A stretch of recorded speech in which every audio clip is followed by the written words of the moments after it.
সম্মানিত মুসল্লিয়ানে কেরাম, আল্লাহ সুবহানাহু ওয়া তাআলার দরবারে কোটি কোটি শুকরিয়া যে মহান রব্বুল আলামিন আমাদেরকে 1445 হিজরি সনের 9 শাওয়াল তারিখে সালাতুল জুমুআ আদায় এবং খুতবাতুল জুমুআ শোনার উদ্দেশ্যে আল্লাহ রব্বুল আলামিনের পবিত্র ঘর মসজিদে উপস্থিত হওয়ার পরে আজকের জুমার খুতবা পেশ করার এবং শোনার যে মহান রব্বুল আলামিন আমাদেরকে তৌফিক দান করেছেন, সে মহান রব্বুল আলামিনের শুকর আদায় করি, আলহামদুলিল্লাহ। সম্মানিত ভাই ও বোনেরা, আজকের খুতবার বিষয়বস্তু কাওয়াইদু মারিফাতিল বিদআহ, অর্থাৎ বেদাত চেনার মূলনীতি। এই বিষয়ের উপরে আমরা আজকের খুতবায় সংক্ষিপ্তভাবে আলোচনা করার, তুলে ধরার চেষ্টা করব ইনশাআল্লাহ।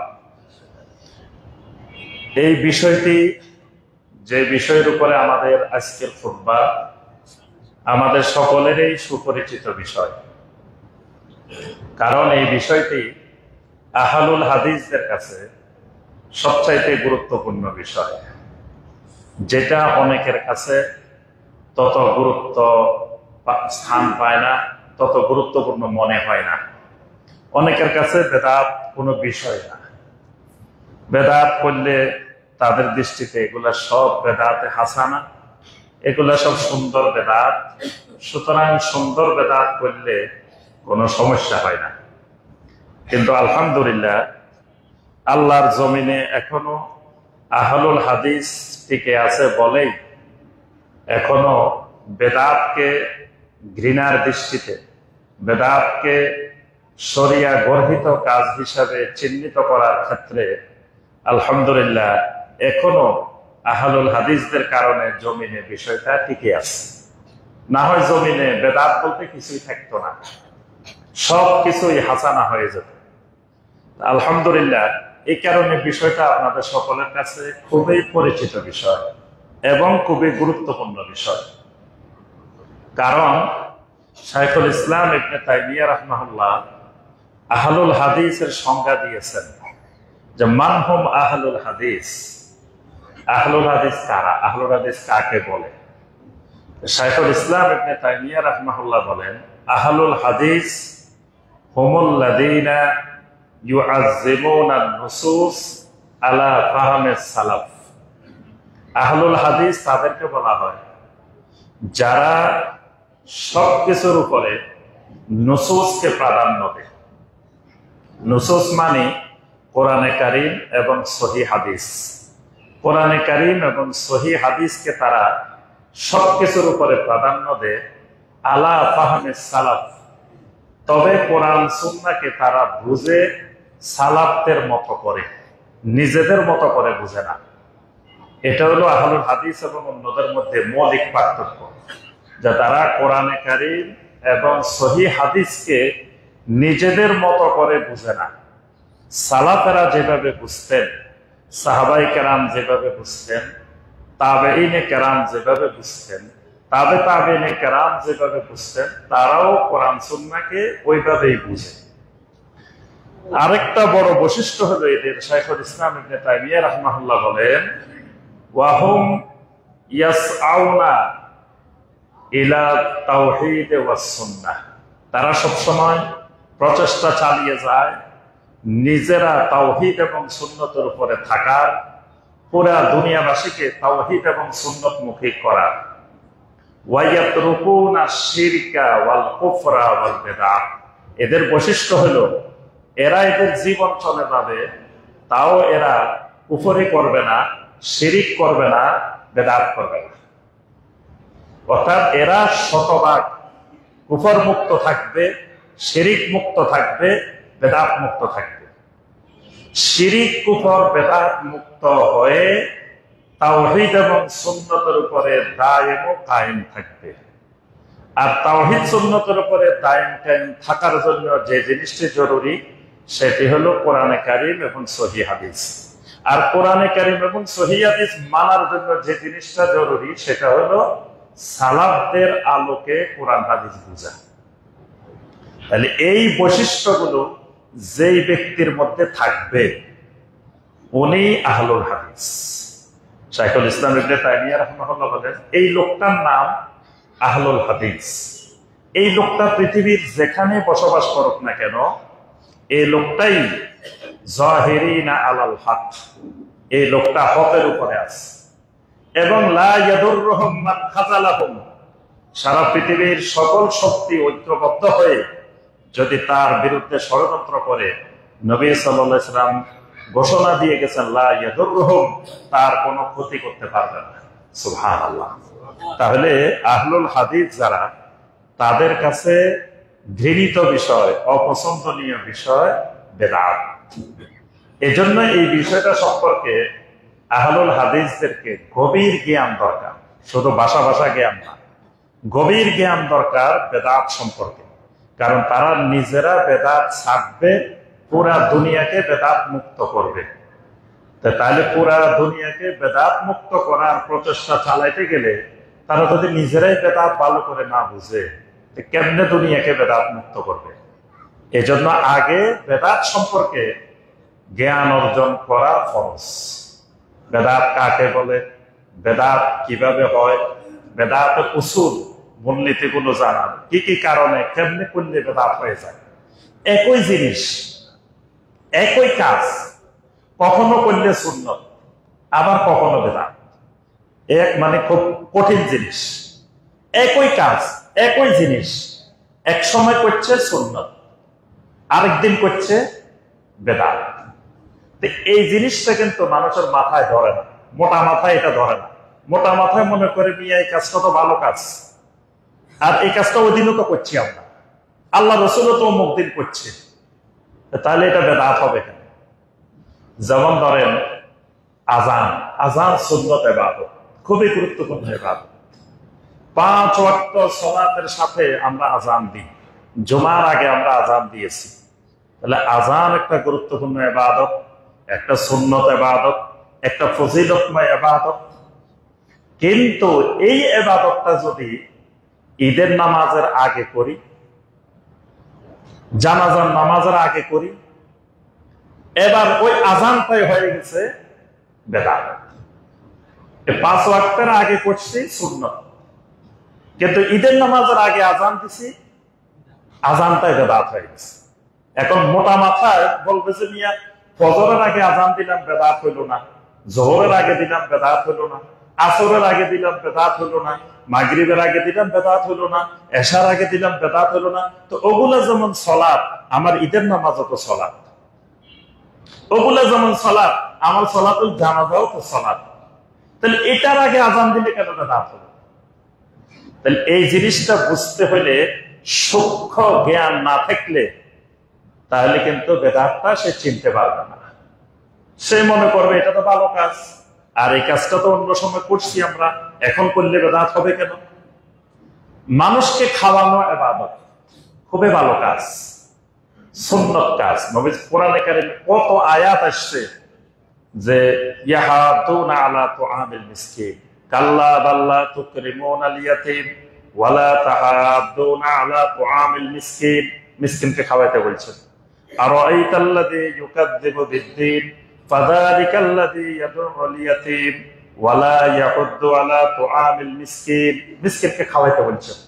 নবী সাল্লাল্লাহু আলাইহি ওয়াসাল্লামকে জিজ্ঞাসা করা হলো আইয়ুল ইসলামে খায়র, ইসলামের মধ্যে কোন জিনিসটা সবচাইতে কল্যাণকর?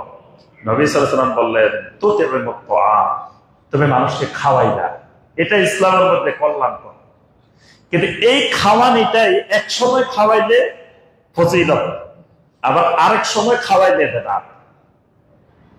এখন এটা সম্পর্কে যদি জ্ঞান না থাকে তো ওই জাহেল তো বলবে যে আমি মানুষকে খাওয়াইছি, এটা আবার বেদাত হবে কেন? এটা আমি খারাপ কি কাজ করলাম?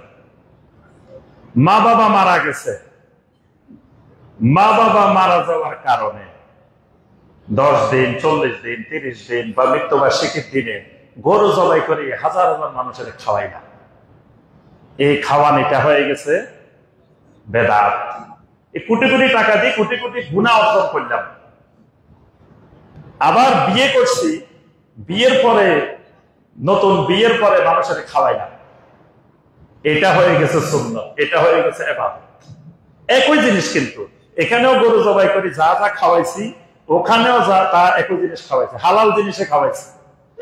একটা খাওয়াই জাহান্নামে যাওয়া লাগবে, আরেকটা খাওয়াই জান্নাতে যাওয়ার রাস্তা সহজ হয়ে গেছে। দুটোই কিন্তু খাওয়ানি একই জিনিস। আবার ছেলের খতনা করাইছে, খতনা করাই মানুষের দাওয়াত দিয়ে খাওয়াইছে, এটা হয়ে গেছে কি বেদাত। কেন? এই যে কেন উত্তরটা জানাই আজকের আলোচনার বিষয়। এটাকে বলা হয় কাওয়াইদু মারিফাতুল বেদাত। যে আমার ছেলের বিয়ে হয়েছে, বিয়ের পরে আমি খাওয়াইলাম, এটা ইবাদত, এটা সুন্নাত। আবার আমার বাপ মরে গেছে, তখন খাওয়াইলাম, ওইটা বেদাত হইল কেন? দুইটা তো একই কাজ। আর খাওয়ানোর কথা কোরআন হাদিসে কতবার আসছে, তাহলে মানুষের খাওয়াই জাহান্নামে যাওয়া লাগবে কেন? মানুষের খাওয়াই জান্নাতেও যাওয়ার রাস্তা সহজ হয়, মানুষকে খাওয়াই আবার জাহান্নামে যাওয়ার রাস্তাও সহজ হয়। সালাত কায়েম না করলেও জাহান্নামে যাওয়া লাগে, সালাত আদায় করিও জাহান্নামে যাওয়া লাগে। যেমন ধরেন যোহরের নামাজ পড়ি আমরা 4 রাকাত, কিন্তু জুমার নামাজ পড়ি 2 রাকাত। এখন আজকে বললাম যে ভাই অনেকদিন আমি এই বেড়াইতে আসি নাই, আজকে প্রথম এই এলাকায় এখানে খুতবা দিতে আসছি। তা আপনারা সারা জীবন 2 রাকাত পড়েন জুমার নামাজ, প্রতি জুমায় খতিব 2 রাকাত পড়েন। তা আজকে যেহেতু নতুন খতিব আসছি, আর মসজিদও মাশাআল্লাহ সুন্দর, ফ্যান আছে, টাইলস আছে, এসি আছে, এত সুন্দর মসজিদ, আপনাদের কোনো কষ্ট নাই, আরামে বসে দিচ্ছেন। তা আসেন আজকে আমি আপনাদেরকে নিয়ে 4 রাকাত জুমার নামাজ পড়ি। আপনারা কইলেন যে খতিব সাহেব আসলে সুন্দর কথা কইছেন, নামাজ পড়লে ক্ষতি কি? নামাজ তো ভালো জিনিস, যত বেশি পড়বো তত লাভ, যত বেশি পড়বো তত লাভ। তো প্রতিদিন 2 রাকাত পড়ে আজকে খতিব সাহেব 4 রাকাত পড়াইবো, তার খুশির খবর। এখন যদি আমার সাথে 4 রাকাত পড়েন, জাহান্নামে যাওয়ার রাস্তা সহজ হয়ে গেছে। মানে নামাজ পড়ি জাহান্নাম, আরেক লোক নামাজ না পড়ি জাহান্নামে যাবে, আর আপনি আবার পড়ি জাহান্নামে যাওয়া লাগবে। কারণ বেদাতের পরিণতি কুল্লু বিদআতিন দালালা ওয়া কুল্লু দালালাতিন ফিন্নার। বেদাতের পরিণতি জাহান্নাম। তাহলে জুমার নামাজ 2 রাকাতের জায়গায় 4 রাকাত পড়ি, বেশি পড়ি, জাহান্নামে যাওয়া লাগবে। তাহলে বোঝা যায় যে নামাজ না পড়লে যেমন জাহান্নামে যাওয়া লাগে, নামাজ অনেক সময় পড়িও জাহান্নামে যাওয়া লাগে। তাহলে এই কেন নামাজ পড়লাম, এটা আবার বেদাত হবে কেন, এটা গুনাহ হবে কেন, এই কেনর জন্যই জানতে হবে উসুল। উসুল জানতে হবে যে প্রত্যেকটা ইবাদতের সাথে উসুলের সম্পৃক্ততা আছে। এজন্য উসুলে তাফসীর, উসুলে হাদিস, উসুলে ফিকহ, প্রত্যেকটা বিষয়ে কিন্তু উসুল আছে, নীতিমালা আছে। এই নীতিমালা জেনে ইবাদত বন্দেগী পালন করতে হয়। নীতিমালার বাহিরে গেলেই ওই ইবাদতের মাধ্যমে জান্নাতে না গিয়ে জাহান্নামে যাওয়ার রাস্তা সহজ হয়। আল্লাহ পাক আমাদের সবাইকে বেদাতের সমস্ত নীতিমালাগুলো, কাওয়ায়েদগুলো জানার, বুঝার, বেদাত থেকে আল্লাহ পাক আমাদেরকে দূরে থাকার তৌফিক দান করুন। প্রথমে আসি আমরা যে বেদাত খারাপ জিনিস, এই ব্যাপারে আমাদের সবাইরই আলহামদুলিল্লাহ জানা আছে। বেদাতের কোনো ভালো এবং খারাপ দিক নেই। বেদাত হাসানা বা বেদাত সাইয়্যিয়া এরকম বলতে 2 রকমের কোনো বেদাত নাই। নবী সাল্লাল্লাহু আলাইহি ওয়াসাল্লাম স্পষ্ট করে দিয়েছেন, কুল্লু বিদআতিন দালালা। যত বেদাত আছে, এটা হাসানা হোক সাইয়্যিয়া হোক, সমস্ত বেদাতে দালালা। হাসানা হইলেও দালালা, সাইয়্যিয়া হইলেও দালালা, এবং কুল্লু দালালাতিন ফিন্নার। এই বেদাতের পরিণতি জাহান্নাম। বেদাত যিনি করেন তিনি কালেমা থেকে সরে আসেন। অর্থাৎ কালেমার মধ্যে আমরা 2টা অঙ্গীকার করি আল্লাহ রাব্বুল আলামিনের সাথে। এই অঙ্গীকারের সাথে আমার জীবনের শুরু থেকে শেষ পর্যন্ত বহাল থাকা ফরজে আইন। এই জন্যই কালেমা দিয়ে ইসলামে ঢুকতে হয়, কালেমা দিয়ে কবরে যেতে হয়, তাহলেই জানলাম। এজন্য ইসলামের প্রথম রকমটা হলো বুনিয়াল ইসলাম আলা খামস, শাহাদাতে আল্লাহ ইলাহা ইল্লাল্লাহ ওয়া আন্না মুহাম্মাদার রাসূলুল্লাহ। এটা ইসলামের 1 নম্বর রকম কালেমা। কালেমা দিয়ে ইসলামে ঢোকা লাগে। আবার দুনিয়া থেকে যাওয়ার সময়, কবরে যাওয়ার সময়, মান কানা আখিরু কালামিহি লা ইলাহা ইল্লাল্লাহ দাখালাল জান্নাহ, যেই লোকটা আখির কালাম সর্বশেষ মুহূর্ত পর্যন্ত লা ইলাহা ইল্লাল্লাহর উপরে থাকবে, দাখালাল জান্নাহ, লোকটা জান্নাতে প্রবেশ করবে। সুবহানাল্লাহ। তাহলে এই মাঝখানের জিন্দেগিটা কালেমার উপরে থাকতে হবে।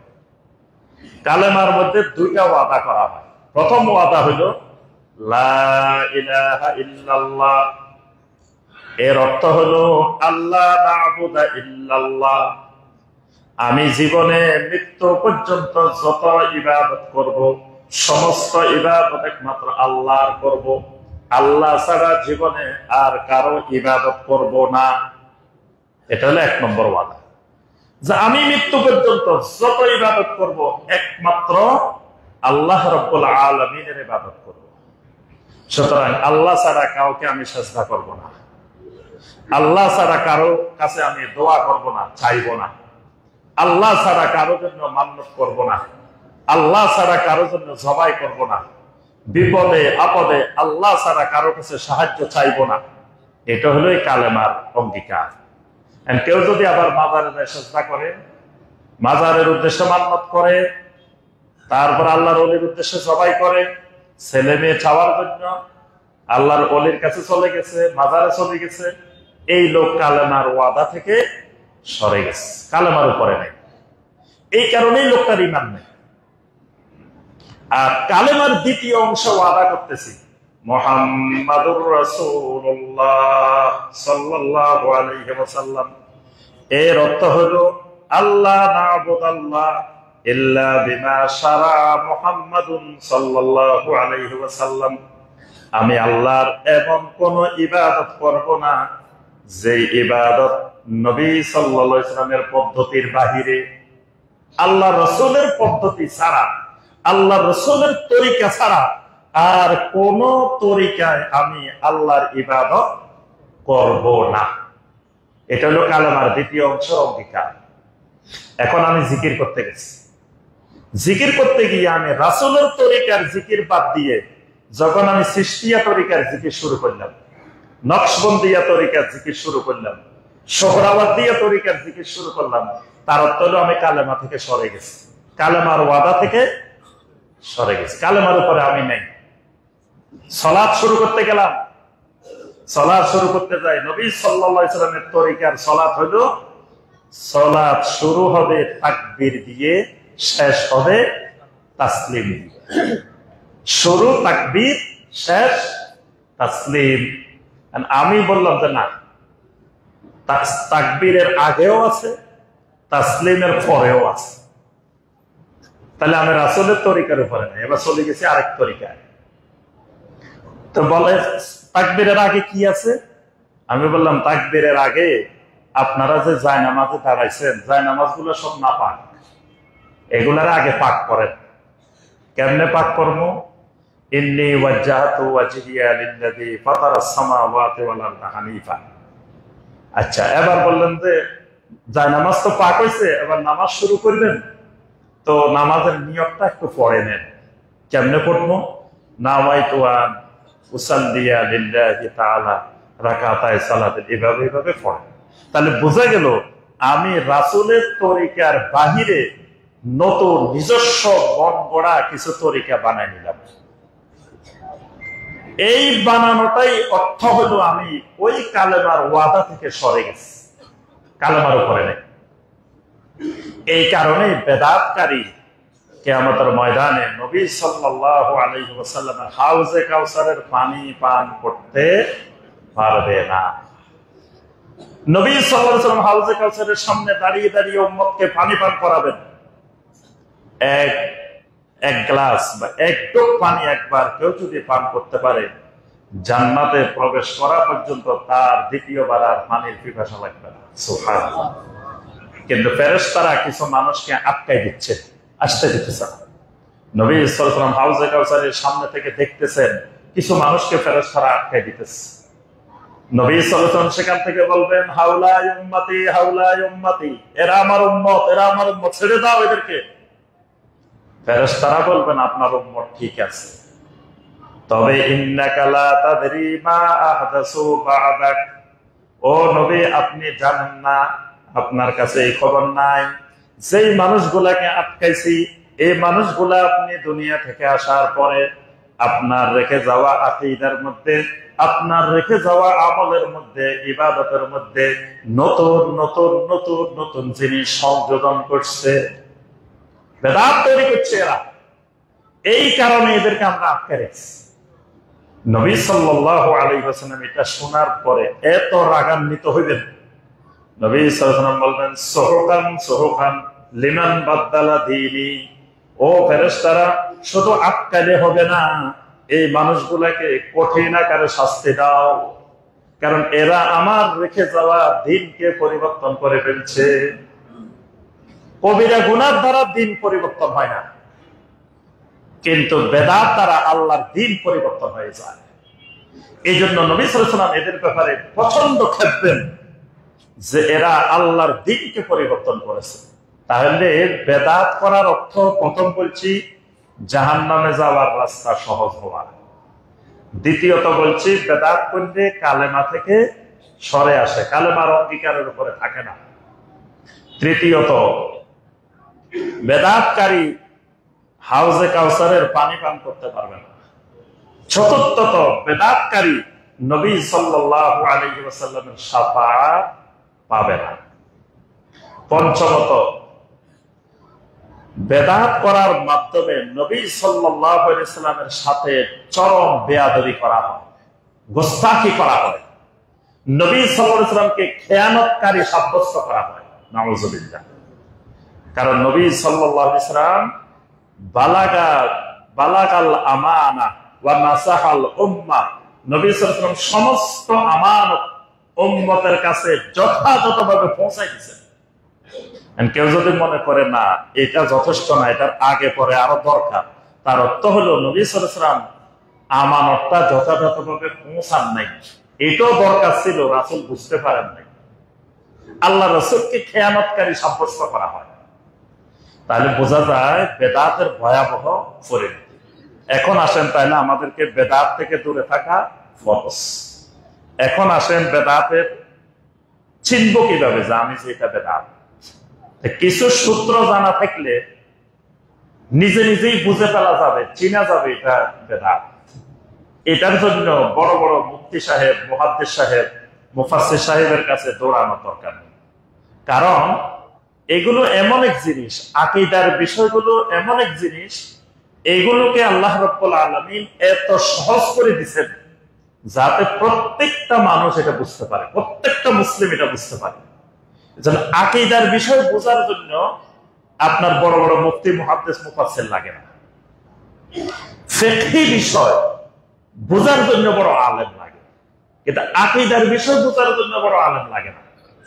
কারণ যে লোকটা কোনো লেখাপড়া জানে না তার উপরেও বিশুদ্ধ আকীদা ফরজ, তো সেই লোক লেখাপড়া জানে না, যদি আকীদার বিষয় কঠিন হয় তো সে জানবে কেমনে?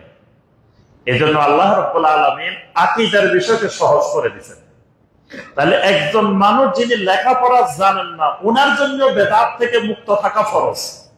তো ওনার যদি বেদাত বোঝার জন্য দাওরা পাস করা লাগে, বেদাত বোঝার জন্য কামাল পাস করা লাগে, বেদাত বোঝার জন্য ডক্টরেট করা লাগে, তাহলে হে কখন ডক্টরেট করবো, কখন বেদাত বুঝবো, কখন সে বেদাত থেকে বেঁচে যাবে? এজন্য একজন মূর্খ মানুষেরও বেদাত বোঝা সহজ। তো বলে প্রশ্ন হইতে পারে, শায়েখ আপনি বলতেছেন মূর্খ মানুষের বেদাত বুঝে, আমাদের দেশের বড় বড় মুফতি, মুহাদ্দিস, মুফাসসির বেদাত বুঝে না, তো মূর্খ মানুষ কেমনে বেদাত বুঝবে?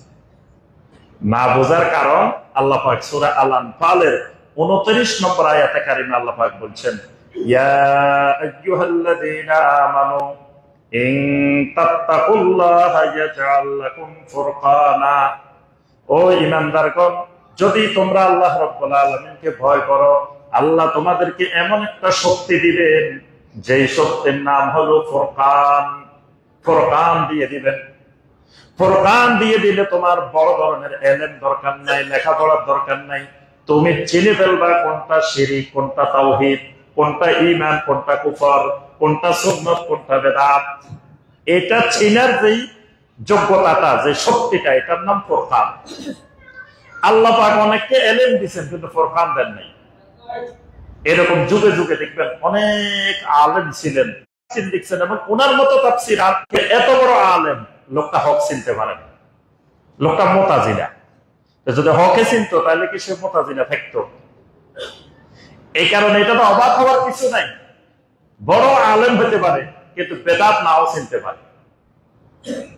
কারণ আলেম হওয়া এক জিনিস, বেদাত চিনা, শিরিক চিনা আরেক জিনিস। এটা আল্লাহ রাব্বুল আলামিন যাকে ফুরকান না দিবেন, সেই লোক যত এলেমের অধিকারী হোক, এই লোক শিরিক চিনবে না, বেদাত চিনবে না। তাহলে আল্লাহ রাব্বুল আলামিন একজন সাধারণ মানুষকেও ফুরকান দিতে পারেন, শর্ত হলো তাকওয়া। এই কারণে আমি যে কথাটা বলতেছিলাম যে বেদাত চেনার জন্য বড় বড় ডিগ্রি দরকার নেই। আপনি খালি সূত্রগুলা জেনে রাখবেন, আপনি ঘরে বসে অঙ্ক করে বাইর করে বলতে পারবেন এটা সুন্নাত না এটা বেদাত। তাহলে আমরা আসি সূত্রগুলা, কয়েকটা গুরুত্বপূর্ণ সূত্র শুনি আমরা খুব ভালো। সূত্র অনেক, মোটামুটি প্রধানত 23টা সূত্র আছে বেদাত চেনা। আহলুল ইলমেরা 23টা সূত্র বর্ণনা করছেন। বীজগণিতে যেরকম সূত্র আছে, বেদাত চিনারও এরকম সূত্র আছে। দেখবেন বিভিন্ন জায়গায় যারা ছাত্র ছাত্রী টেবিলের পাশে বীজগণিতের সূত্রগুলা লেখা থাকে, টাঙ্গায় রাখে। অঙ্ক করতে গেলে a+b হোল স্কয়ারের সূত্র কোনটা, a-b হোল স্কয়ারের সূত্র কোনটা, আমরাও এরকম টাঙ্গায় রাখতাম, মুখস্থ করে রাখতাম। করে দেখলে বীজগণিতের অঙ্ক এক সূত্র দিয়ে 100টা করে ফেলতে পারে। এই বেদাত চিনার সূত্রগুলো, এগুলো যদি এরকম লেখা রাখেন, আপনি এক সূত্র দিয়ে সমাজের 100টা বেদাত বাইর করে ফেলতে পারবেন। কিন্তু মূল হলো সূত্রগুলা জানতে হবে। সূত্রগুলা কি? কয়েকটা আমরা গুরুত্বপূর্ণ সূত্র বলবো। একটা সূত্র হলো কুল্লু ইবাদাতিন তাস্তানিদু ইলা হাদিসিন মাকযুবিন আলা রাসূলিল্লাহ সাল্লাল্লাহু আলাইহি ওয়াসাল্লাম ফাহিয়া বিদআহ। মানে মিথ্যা হাদিস দিয়ে, জাল হাদিস দিয়ে সাব্যস্ত যত ইবাদত আছে সমস্ত ইবাদত বেদাত। এটা সহজ একটা সূত্র। মানে আমি যে ইবাদতটা করতেছি, এই ইবাদতটার ভিত্তি যদি হয় জাল হাদিস, তাহলে আমি যদি এই জাল হাদিসের উপরে ভিত্তি করে আমলটা করি, এই আমলটা হবে কি বেদাত। তাহলে এই সূত্র জানা থাকলে যখনই দেখবো আমার এটার ভিত্তি জাল হাদিস, আমার এটার ভিত্তি দঈফ হাদিস, বাস তখনই আমি বুঝে ফেলবো যে এটা বেদাত। যেমন উদাহরণ দিলে বুঝবেন, যেমন ধরেন সলাতুর রাগায়েব, নাম শুনছেন? সলাতুর রাগায়েব শুনেন নাই? বাংলাদেশের বহুল প্রচলিত একটা নামাজ। এটা আপনারা আলহামদুলিল্লাহ আহলে হাদিস এলাকা হওয়ার কারণে নাম শুনেন নাই, কিন্তু এই নামাজের মুসল্লি বাংলাদেশের লাখ লাখ মুসল্লি আছে। এই নামাজটার নাম সলাতুর রাগায়েব। এটা পড়তে হয় রজব মাসের প্রথম বৃহস্পতিবারে শুরু করতে হয়। রজব মাসের প্রথম বৃহস্পতিবারে শুরু হবে, এবং ওই রাত্রিতে, মানে বৃহস্পতিবার রাত্রে, জুমার রাত যেটা আসবে পরবর্তী, মাগরিব এবং এশার মাঝখানে 12 রাকাত সালাত। এটার নাম সলাতুর রাগায়েব। এটা বাংলাদেশের ধরেন কোটি কোটি মুসলমান এই সলাতুর রাগায়েব আদায় করে। এই সলাতুর রাগায়েবের যে হাদিস, এটা জাল হাদিস। তাহলে সলাতুর রাগায়েবের যত মুসল্লি আছে, এই যা আমল করছে, এটা কি হয়েছে? বেদাত। এটার জন্য বড় মুফতি মুহাদ্দিস দরকার নেই। এই সূত্র, যে এই সূত্রে এটা তোমার এটা জাল হাদিসের উপরে, বাস তোমার এটা বেদাত। অনেকে দেখবেন মানুষ মারা যাওয়া শুরু, যখন মানুষ মৃত্যুর উপক্রম হয়, তখন সূরা ইয়াসিন পড়ে। মৃত ব্যক্তির পাশে বসে বসে সূরা ইয়াসিন পড়ে। যে সূরা ইয়াসিন পড়লে যে এই লোকের সাকরাতুল মাউত, মৃত্যুর যন্ত্রণা সহজ হবে। তারপরে সূরা ইয়াসিনের এই ফজিলত, এই ফজিলত, সূরা ইয়াসিন পড়ে। এই যে সূরা ইয়াসিন পড়তেছে, এটার ভিত্তিটা মাউদু হাদিস, দঈফ হাদিস। কোন হাদিস একেবারে আপনার জাল, কোনটা আছে দঈফ। তাহলে এই দঈফ আর জাল হাদিসের উপরে ভিত্তি করে যখন সূরা ইয়াসিন পড়তেছে, তখন এই সূরা ইয়াসিন পড়াটা বেদাত। তারপরে দেখবেন সূরা আল হাসর বাংলাদেশের প্রত্যেক মসজিদে মসজিদে ফজরের পরে মাগরিবের পরে দল বেঁধে ইমাম সাহেবের নেতৃত্বে এমন ভাবে সূরা আল হাসরের শেষ 3 আয়াত পড়ে পিছনের মুসল্লিরা সালাত আদায় করতে কষ্ট হয়। আমি কদিন আগে এখানে ঢাকা এক মসজিদে জামাত পাই নাই, পরে গেছি, দেখি যে ওনাদের সূরা আল হাসরের আওয়াজে পুরা মসজিদে আশেপাশে আর কেউ নামাজ পড়ার কোনো কায়দা নেই। তাহলে সূরা আল হাসরের শেষ 3 আয়াতের ফজিলতের যে হাদিস আছে এই মর্মে কোনো সহিহ হাদিস নেই, হাদিসগুলো সব দাঈফ। বাস এই যে সকাল বিকাল যে পড়তেছেন এই পড়াটা কি হবে? বেদাত হবে। এটার জন্য মুফতি মুহাদ্দিস দরকার নেই যে তোমার হাদিস সহিহ নেই, তোমার যে বিষয়ের উপরে ভিত্তি করে পড়তেছ এই হাদিস দাঈফ, সুতরাং দাঈফ হাদিসের উপরে কন্টিনিউ তুমি আমল করে যাচ্ছ ফজিলতে বিশ্বাস করে, তোমার এটা বেদাত। ঠিক সূরা আর রহমানের ফজিলতে যত হাদিস আসছে সব দাঈফ। তারপর ওযু করার পরে অনেকে সূরা আল কদর পড়ে, ইন্না আনজালনাহু ফি লাইলাতুল কদর, এটা করে আকাশের দিকে তাকায় পানি পান করে, তাহলে এটাও বেদাত, কারণ এই মর্মে যে হাদিস দাঈফ। তারপর অনেকে কবরস্থানে গেলে কবর জিয়ারতের জন্য বলে যে 3 বার সূরা ফাতিহা, 10 বার সূরা ইখলাস, 11 বার দরুদ পড়েন। এই যে 3 বার সূরা আল ফাতিহা, 10 বার সূরা আল ইখলাস, 11 বার দরুদ, এই মর্মে যত হাদিস আসছে সব দাঈফ এবং জাল। বাস ওনার এই কর্মকাণ্ডটা বেদাত। ঠিক এইভাবে আপনার যত আমলের ভিত্তি দাঈফ এবং জাল হাদিসের উপরে, এই সমস্ত আমলগুলো বেদাত। এটা বেদাত সাব্যস্ত করার জন্য কোন বড় ধরনের আলেম মুফতি মুহাদ্দিস দরকার নেই। দরকার হলো এটার ভিত্তিটা কিসের উপরে দেখতে হবে, আমলটা যে করতেছে এটার ভিত্তিটা কিসের উপরে, ভিত্তিটা কি সহিহ হাদিসের উপরে না দাঈফ আর জাল হাদিসের উপরে? যদি সহিহ হাদিসের উপরে হয় সুন্নাত, যদি দাঈফ আর জাল হাদিসের উপরে হয় তখন এটা হবে বেদাত। আচ্ছা, এরপরে আসেন আরেকটা উসুল, আরেকটা মূলনীতি, যে নবী সাল্লাল্লাহু আলাইহি ওয়াসাল্লাম কাজটা করেন নাই কিন্তু করতে নিষেধও করেন নাই। এই কাজটা করলে এটার নাম হবে বেদাত। মানে নবী সাল্লাল্লাহু আলাইহি ওয়াসাল্লাম কাজটা করেন নাই, করার ব্যাপারে নিষেধও করেন। এখন নবী সাল্লাল্লাহু আলাইহি ওয়াসাল্লাম করেন নাই এটা বুঝলাম, এখন অনেকে সমাজের মধ্যে বলে কি, আচ্ছা আল্লাহ রাসূল করেন নাই ভালো কথা, করলে অসুবিধা কি? রাসূল কি করতে নিষেধ করছেন? আল্লাহ রাসূল নিষেধ করছেন এরকম একটা হাদিস দেখাও। তা রাসূল তো নিষেধও করেন নাই, নিষেধ যেহেতু করেন নাই করলে অসুবিধা কি? এই নবী সাল্লাল্লাহু আলাইহি ওয়াসাল্লাম যদি নিষেধ করে দিতেন তখন এটার নাম বেদাত হইতো না, এটার নাম হইতো হারাম। আমার কথা কি বুঝতে পারতেছেন? কথাগুলো একটু কঠিন কথা, কিন্তু সূক্ষ্মভাবে বুঝলে সহজ, কারণ এটা অঙ্কের ক্লাস। অঙ্ক বুঝলে 10-এ 10, না বুঝলে 0। হইলে 10-এ 10, কিন্তু না হইলে 4, 5, 6 পাওয়ার সুযোগ নেই, একেবারে 0। আর বুঝলে 10-এ 10। এখন নবী সাল্লাল্লাহু আলাইহি ওয়াসাল্লাম যদি নিষেধে করে দিতেন এটা করা যাবে না, তখন এটাকে বেদাত বলা হবে না, এটাকে বলা হবে কি? হারাম। নবী সাল্লাল্লাহু আলাইহি ওয়াসাল্লাম নিষেধ করছেন, কিন্তু নবী সাল্লাল্লাহু আলাইহি ওয়াসাল্লাম নিষেধও করেন নাই, কাজটা করেনও নাই, তাহলে বোঝা গেছে এই কাজটা করলে এটার নাম হবে বেদাত। যেমন ধরেন আত-তালাফফুযু বিন-নিয়্যা, নামাজের আগে, সালাত শুরু করার আগে নিয়ত উচ্চারণ করে করে নিয়ত পড়া। নিয়ত হলো পড়ার জিনিস, এখন পড়া শুরু করছে। কেউ যদি বলে নবী সাল্লাল্লাহু আলাইহি ওয়াসাল্লাম কি নিষেধ করছে যে তোমরা সালাতের আগে নিয়ত পড়িও না, আপনি তো নিষেধের কোনো হাদিস দেখাইতে পারবেন না। তো নবী সাল্লাল্লাহু আলাইহি ওয়াসাল্লাম নিষেধ না করার কারণে এটা বেদাত হয়েছে। কিন্তু নবী সাল্লাল্লাহু আলাইহি ওয়াসাল্লাম যদি নিষেধে করে দিতেন যে তাকবীরে তাহরিমার আগে নিয়ত পড়িও না, তখন এটা বেদাত হইতো না, এটা হইতো হারাম। তাহলে হারাম আর বেদাতের মধ্যে পার্থক্য আছে। তাহলে হারাম হইলে নবী সাল্লাল্লাহু আলাইহি ওয়াসাল্লামের নিষেধাজ্ঞা পাওয়া যাবে, বেদাতের জন্য নিষেধাজ্ঞা জরুরি না। নবী সাল্লাল্লাহু আলাইহি ওয়াসাল্লাম করেন নাই এটা সাব্যস্ত হইলেই বাস। অনেকে বলে যে ফরজ সালাতের পরে সম্মিলিতভাবে দোয়া করলে অসুবিধাটা কি? রাসূলকে নিষেধ করছেন প্রথম? রাসূল নিষেধ করা তো জরুরি না, নিষেধ করলে তো এটা হারামই হইতো।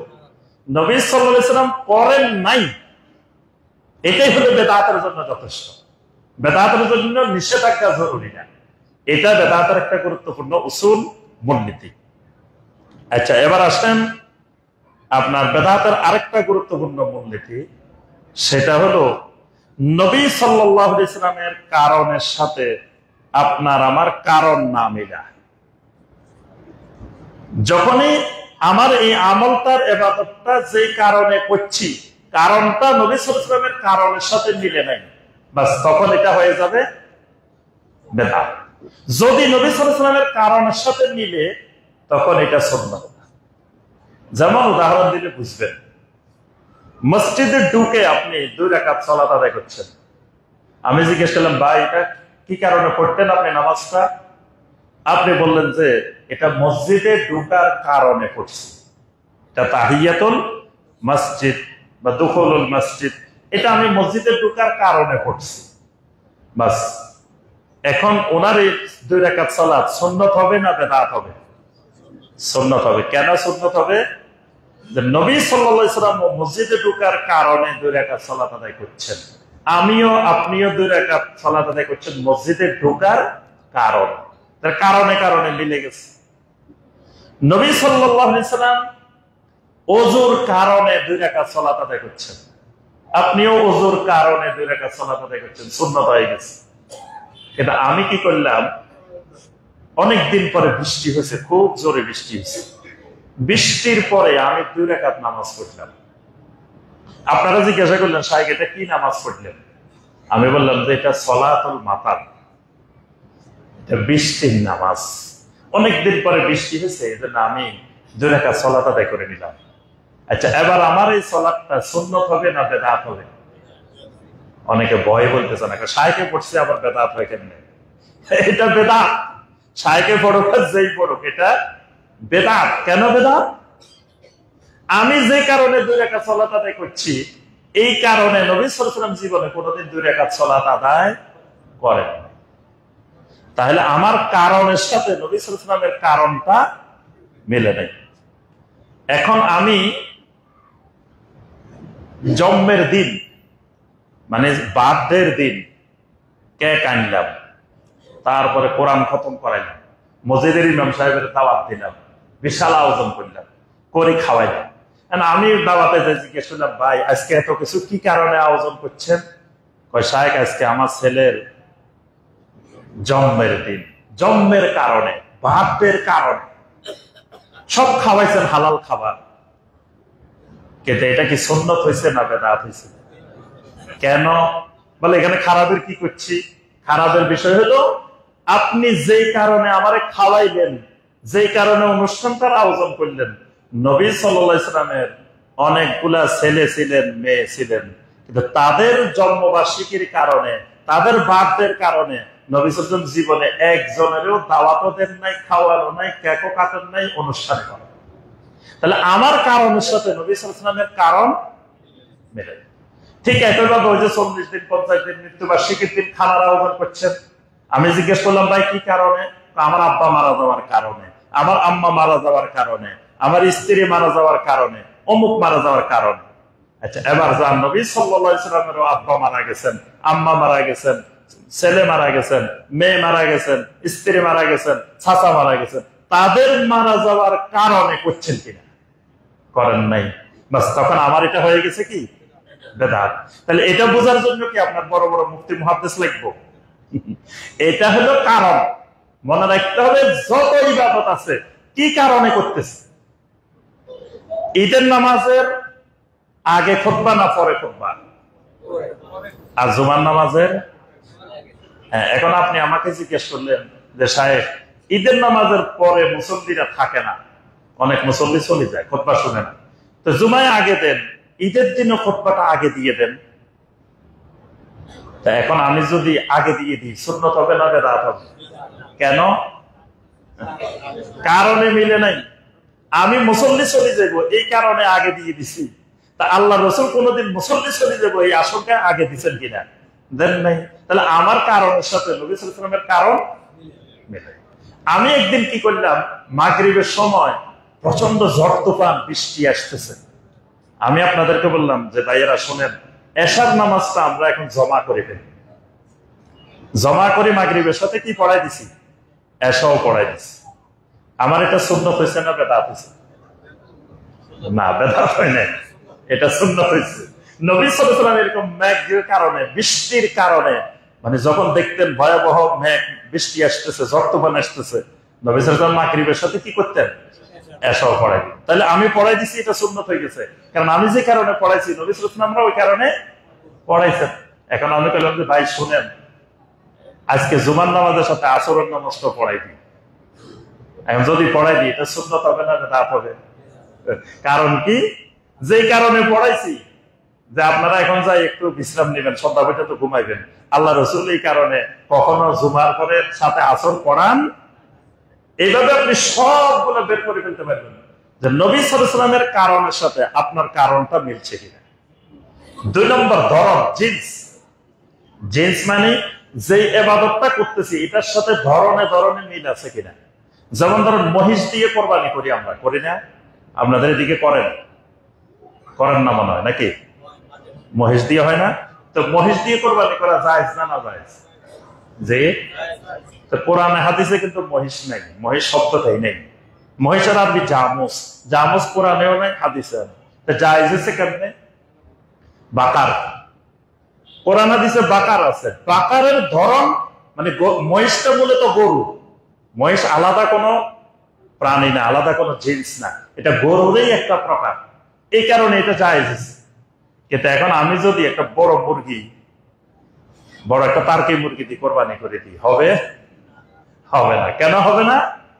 ওই খাসির সাথে, গরুর সাথে, ওটের সাথে জিন্সের মিল হয়নি, ধরনের মিল হয়নি। আমি যদি ঘোড়া দিয়ে কোরবানি করি, হবে না, কারণ ধরনে ধরনে মিলে নেই। এটা হলো দ্বিতীয় সূত্র, যে ধরনে ধরনে মিলতে হবে, তাহলে সুন্নাত। ধরনে ধরনে না মিললে এটা বেদাত। 3 নম্বর কাদার, পরিমাণ, পরিমাণে পরিমাণে মিলতে হবে। মানে নবী সাল্লাল্লাহু আলাইহি ওয়াসাল্লাম যে পরিমাণে ইবাদত করছেন, আমারও সেই পরিমাণে করতে হবে, ওই পরিমাণ থেকে বাড়তি করা যাবে না। পরিমাণে পরিমাণে মিললে, জুমার নবী সাল্লাল্লাহু আলাইহি ওয়াসাল্লাম 2 রাকাত পড়ছেন, 2 রাকাত করবেন সুন্নাত। যখন 4 রাকাত করবেন, পরিমাণে মিলে নাই, এবার এটা হয়ে গেছে কি বেদাত। আরেকটা জিনিস খেয়াল রাখতে হবে, কাইফিয়াত, পদ্ধতি। নবী সাল্লাল্লাহু আলাইহি ওয়াসাল্লাম ইবাদতটা যে পদ্ধতিতে করছেন, ওই পদ্ধতিতে হইলে সুন্নাত, ওই পদ্ধতির বাইরে গেলে বেদাত। যেমন নবী সাল্লাল্লাহু আলাইহি ওয়াসাল্লাম ওযু করার সময় যেটা আগে করছেন সেটা আগে করতে হবে, যেটা পরে করছেন সেটা পরে করতে হবে। যদি পরেরটা আগে, আগেরটা পরে করি, তখন আর সুন্নাত থাকবে না। মাকান, স্থানের দিকে খেয়াল রাখতে হবে। নবী সাল্লাল্লাহু আলাইহি ওয়াসাল্লাম ইবাদতটা যদি স্থানের সাথে সম্পৃক্ত করেন, তখন ওই জায়গায় করতে হবে, ওই জায়গার বাহিরে করলে বেদাত হবে। যেমন হজের ব্যাপারে নবী সাল্লাল্লাহু আলাইহি ওয়াসাল্লাম বলে দিয়েছেন, আল হাজ্জু আরাফা, হজ হবে কোথায়? আরাফার ময়দানে।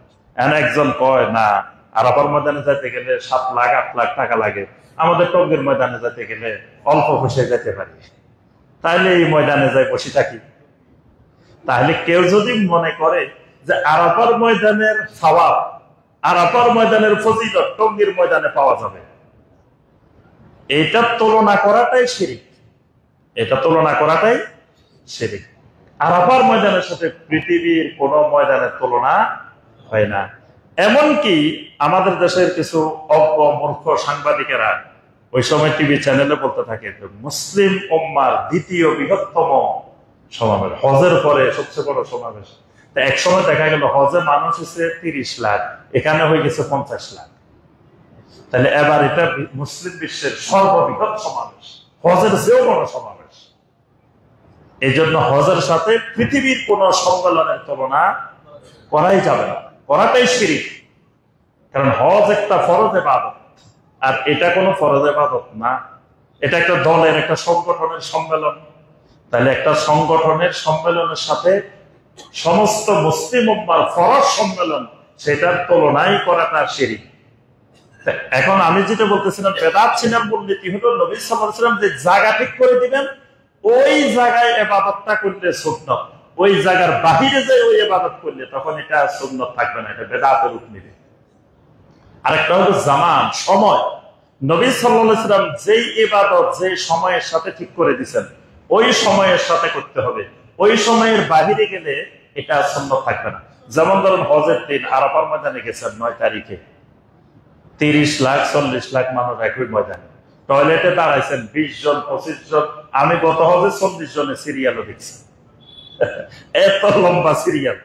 আর এখন যাই দেখেন, আমরা ওই দিন রমজানে গেছি, বাথরুম সব খালি ভরে গেছি, একজনে যায় 50 টাকা করে দখল করেন বাথরুম, কোনো অসুবিধা নেই। এখন যদি কই শুনেন ওই সময় যায় এত কষ্ট করবে দরকার কি? এখন চলেন যাই 40 দিন থাকি আসি আরাফাতের ময়দানে। এখন যদি যাই আরাফার ময়দানে সারা বছরও করে থাকেন কোন ফজিলত নাই, কারণ নবী সাল্লাল্লাহু আলাইহি ওয়াসাল্লাম সময় ঠিক করে দিয়েছেন। তাহলে প্রত্যেকটা ইবাদতের এরকম সময় আছে, ওই সময়ের সাথে মিললে এটা সুন্নত, সময়ের বাইরে গেলে বেদাত। এইভাবে সুন্নত বেদাতের আরো অনেকগুলো মূলনীতি আছে, উসুল আছে। এই উসুলগুলো বুঝলে আপনি সহজেই বের করে ফেলতে পারবেন এটা সুন্নত না বেদাত। এটা দেখতে যত সুন্দর মনে হোক, বেদাতটা দেখতে সুন্দর মনে হবে, কারণ আগাছা সবসময় সুন্দর থাকে। দেখবেন জমিতে ধান লাগাইছেন, যেগুলো আগাছা এগুলো দেখবেন যে একবারে উপরে উঠে গেছে, এবং ধানের মধ্যে যদি অন্য ধান 2-1টা পড়ে দেখবেন যে এটা একবারে এত সুন্দরই উঠছে এবং এত ভালো হয়েছে, আপনি খুশি হয়ে পরের বছর ওইটা লাগাই দিচ্ছেন, দেখবেন যে ফসল কিচ্ছু হয়নি, কারণ ওইটা ওখানে আগাছা থাকার কারণে, আলাদা থাকার কারণে ওইটা সুন্দরই উঠছে। ঠিক বেদাত গুলো এরকম, বেদাত গুলো আগাছা, এগুলো দেখতে সুন্দর মনে হয়, দেখতে গজায় খুব বেশি, কিন্তু যত সুন্দর মনে হোক না কেন, কিন্তু বেদাতের মধ্যে হেদায়েত নাই, বেদাতের মধ্যে দলালা। আল্লাহ রাব্বুল আলামিন আমাদেরকে সকল ধরনের বেদাত থেকে আল্লাহ পাক আমাদেরকে হেফাজত করুন। বেদাতকে বেদাত হিসেবে চেনার এবং বেদাত থেকে আমাদেরকে বিরত থাকার আল্লাহ পাক তৌফিক দান করুন। আল্লাহুম্মা আরিনাল হাক্কা হাক্কান ওয়ারযুকনা ইত্তিবাআ ওয়া আরিনাল বাতিলা বাতিলান ওয়ারযুকনা ইজতিনাবা। আকুলু কাওলি হাযা ওয়া আস্তাগফিরুল্লাহ লি ওয়া লাকুম ওয়া লিসাইরিল মুসলিমিন ফাস্তাগফিরুহু ইন্নাহু হুয়াত তাওয়াবুর রাহিম।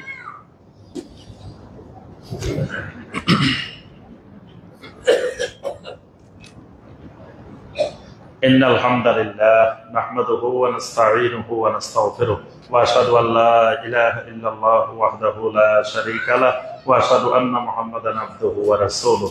اللهم صل على محمد النبي الأمي وأزواجه أمهات المؤمنين وذرياته وأهل بيته كما صليت على آل إبراهيم إنك حميد مجيد.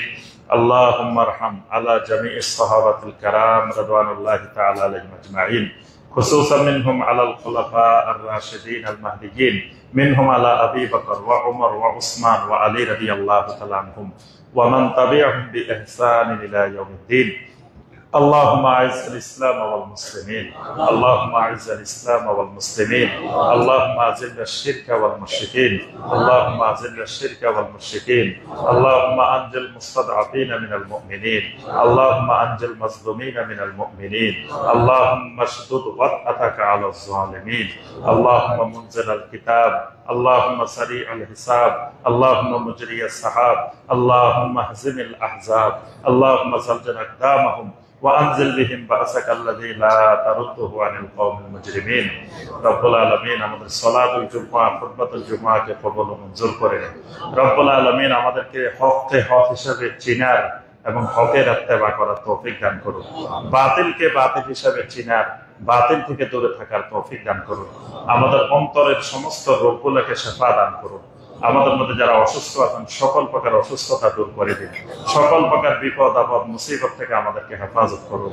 রব্বুল আলামিন এই এলাকাবাসীর উপর আপনার রহমত নাযিল করুন, সবাইকে সুন্নতের ইত্তেবা করার তৌফিক দান করুন, সকল ধরনের বেদাত থেকে, শিরিক থেকে, নেফাক থেকে, কুফরি থেকে দূরে থাকার তৌফিক দান করুন।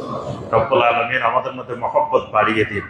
রব্বুল আলামিন আমাদেরকে দুনিয়া যতদিন বাঁচিয়ে রাখেন ইসলামের উপরে বাঁচিয়ে রাখেন, দুনিয়া থেকে বিদায় নেওয়ার সময় ঈমানের সাথে আমাদের মৃত্যু নসিব করেন।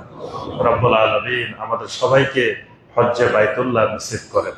রব্বুল আলামিন আমাদের সবাইকে আপনার ঘরে তাওয়াফ করার তৌফিক দান করুন। রব্বুল আলামিন আমাদের সন্তান সন্ততিদেরকে সালেহীন বানিয়ে দিন। রব্বুল আলামিন আমাদের পরিবার পরিজনকে 5 ওয়াক্ত সালাতের মুসল্লি বানিয়ে দিন। রব্বানা আতিনা ফিদ দুনিয়া হাসানাহ وفي الآخرة حسنة وقنا عذاب النار عباد الله رحمكم الله وأقيموا